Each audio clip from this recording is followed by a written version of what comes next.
The Plexxikon platform that was used to develop Zelbraf has now also been introduced to a number of additional programs. But let me stay with Zelbraf for a minute, because what we have learned here, like with many other cancer drugs, that the treatment response is not lasting forever.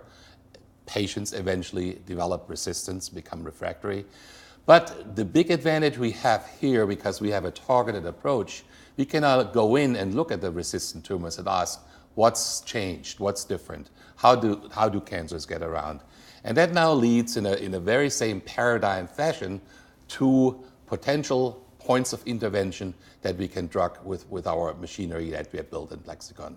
It will again lead up to having matching patients with the appropriate diagnostic test and the molecular drivers.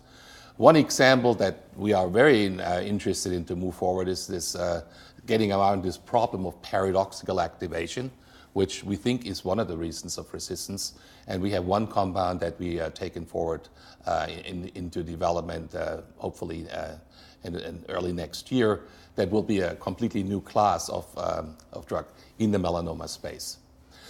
In addition, we have PLX3397 that's in phase 2 that uses a very different approach, targeting not primarily the tumor cell itself, but actually the microenvironment.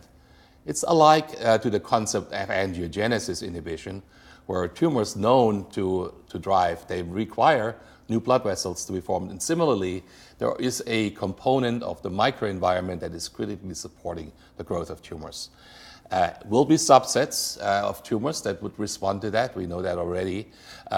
It's a little bit more tricky and delicate to define the cutoffs, who should be on and should be on. So it's not as easy as it was for BRAF. I have to remind people that in the BRAF situation, it's really binary. It's yes, no.